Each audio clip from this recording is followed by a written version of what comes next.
Hi, I'm Heath Ryan, and I'm here at the 2017 Adelaide International 3-day event. Beautiful weather here. It's Sunday, I think, 19th of November, nearly Christmas, and it's just stunning. But I've got to tell you, holy smoke, when we got down here on Tuesday, it was freezing cold, and Wednesday it was freezing cold and raining, and Thursday, Friday, and we're down here with Hazel Shannon and Clifford, the winners from last year. We had hope that we were going to win again this year. Didn't happen, or not going to happen, much to our disappointment. And the dressage was in cold, wet conditions, not horrendous, but cold and wet. However, the upside was that the rain certainly made the going very good for the cross country. From New Zealand, we sort of hate figuring the New Zealanders into the placings of Australian events, and this is the only major sort of 3-day event of 4-star status, 4-star being equal to Olympic competition in the Southern Hemisphere. So this is the event in the Southern Hemisphere, and it's being led by a New Zealander. Having said that, Clark was sensational, and he scored 45 penalties. It was 45 point something, but it was a mile in front. I think second place went to Sonia Johnston, and on her really very, very experienced horse called Illicit Liaisons. I think that got a 49 penalties. Hazel, who we were hoping to be in the hunt there, was 54 penalties. I think she was back into 10th place. So between 49 penalties and 54, there was something like 8 people squashed into that bracket. So it was a close competition, except for Clark Johnston and Balmoral Sensation, and they had just streeted everybody in the dressage. It was kind of hard. It was more spooky than we were expecting. The horses didn't necessarily do anything wrong, but definitely got tense. And when you're on a 3-day event, there's Prime to Gallop there on the second day, around a 6-kilometre course. It's going to take 11.5 minutes. It's really hard to have a horse that's just ready to run like that. Relax, relax, relax, and do a dressage test the day before. We didn't do it, but worked brilliantly in the practice arena. In the cross country here on Saturday, yesterday, it was terrifying. The first 6 horses out, it was just carnage. In the 4-star I'm talking about, they just didn't come home. They didn't finish, and we had one fence here which was 8A, 8B and 8C, and it was this ginormous big tabletop, and you had to gallop at it. It was just so big. And then there were 4 excruciating long strides to this apex, which was on a wicked angle, and ordinarily we'd have gone, boy, that's a really tough sort of fence. It's really, really tough, but it wasn't finished with us. It was then 3 strides curving almost 90 degrees, just 3 strides at full gallop to come round to a second apex, and that was the C section. The table was 8A, the wicked apex was 8B, and the excruciatingly difficult apex was 8C, and it was sort of 4 big strides, 3 monster strides each time you were standing off the fence into fences that were wickedly difficult, and it just ate up the first 6 riders, and the rest of us sort of standing there thought we were all just cannon fodder. It was a terrifying thought to go out there, and you know, again, I think must have been rider 8 or rider 7, Virginia Thompson, who was also a New Zealander, really took it on and did these 4 big strides and hammered out the 3 strides and went through clear. And it was just really through the sheer bravery of that Kiwi rider, God damn it, you know, it opened it up, because all the other riders saw the possibilities, and then everybody started going through. And so Clark Johnston, who was a little further down the track, did it amazingly well. And of course, you know, a biased report here, including Hazel Shannon. She did that beautifully as well.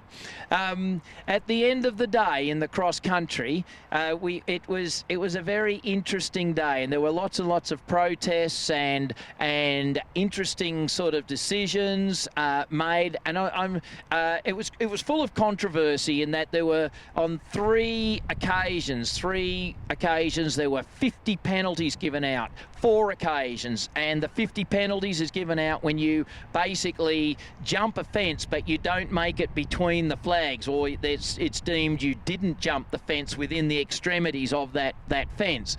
And it's not that simple, and video footage from different angles will say this horse did jump it, whilst video footages from other angles say you didn't jump it.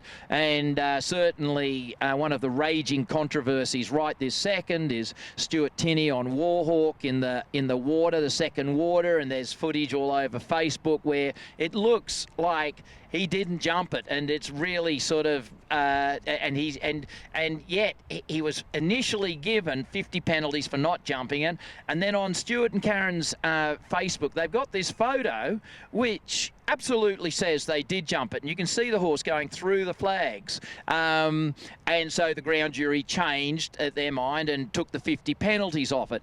But there are lots of other photos out there in sort of mass media which suggest otherwise. It's just a little bit a reflection of where we are today with sort of public media and videos, and you know, I think the ground jury is totally stressed, and Stuart and Karen are totally stressed, and I think some of the other riders are sort of outraged because, you know, certainly a lot of the footage is damning, and it's a good illustration how difficult this is. Now, 4 riders actually got involved in this sort of thing, and Hazel picked up a 50 penalty, which we challenged and protested about, and the ground jury wouldn't take it off because of insubstantial evidence to say otherwise.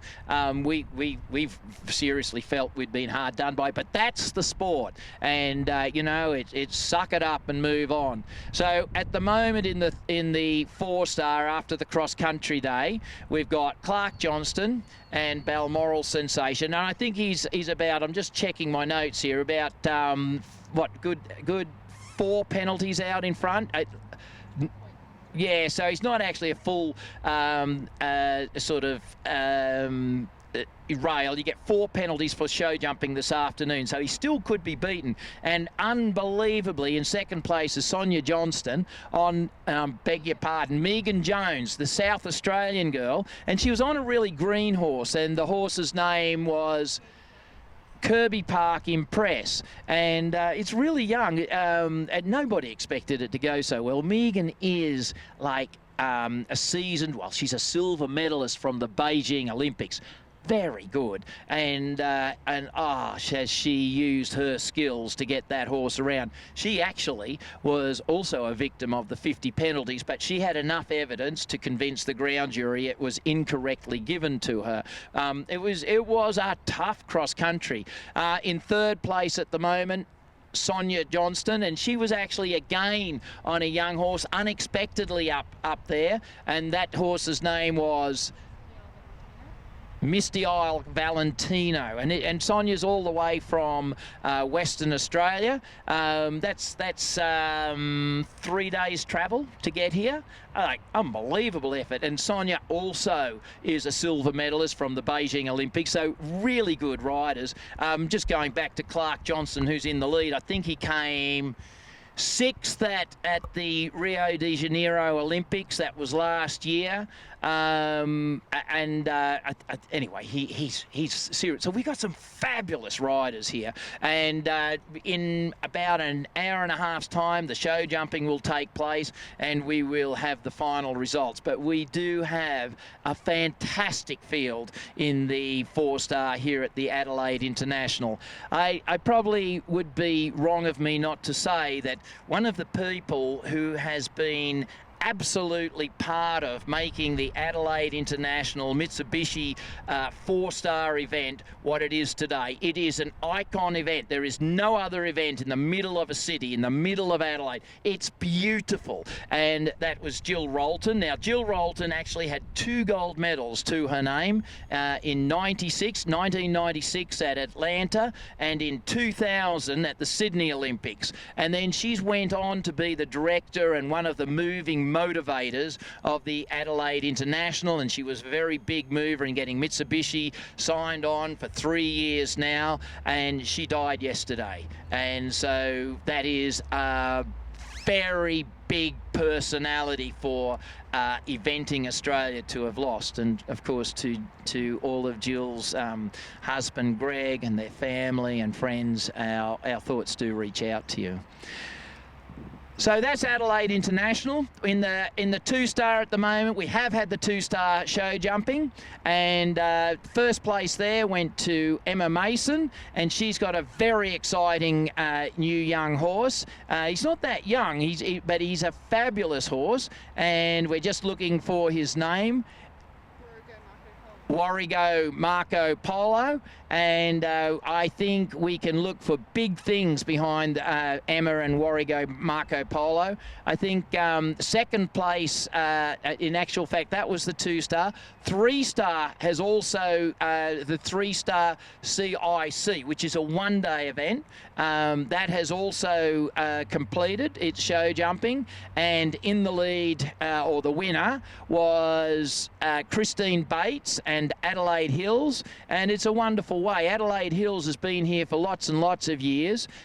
He's a wonderful horse, and Christine Bates has been a legend in Australian riding, and I think, you know, we're probably talking about maybe an 18-year-old horse, and he led from start to finish. A wonderful dressage test, a wonderful cross-country round, and again, he's jumped to stay in the lead here today. And so that's the 2-star and the 3-star, and in second place, actually, in the 3-star, Shane Rose and Swiper. He's irreplaceable or irrepressible. He's larger than life, Shane, and he's got a young horse called Swiper, and he's just come second in the 3-star. Honestly, it's unbelievable. He's been in England for the last 12 months. He's had Swiper getting ridden often by Sam Lyle around the competitions whilst he's been away, and then he's just stepped out here and come second. It is an amazing performance there from Shane Rose, and yet another wonderfully exciting horse that I'm sure will be an international. He's already an international, but certainly has the potential to go on and represent Australia at the Olympics. So I'm about to disappear and help Hazel get ready for the show jumping.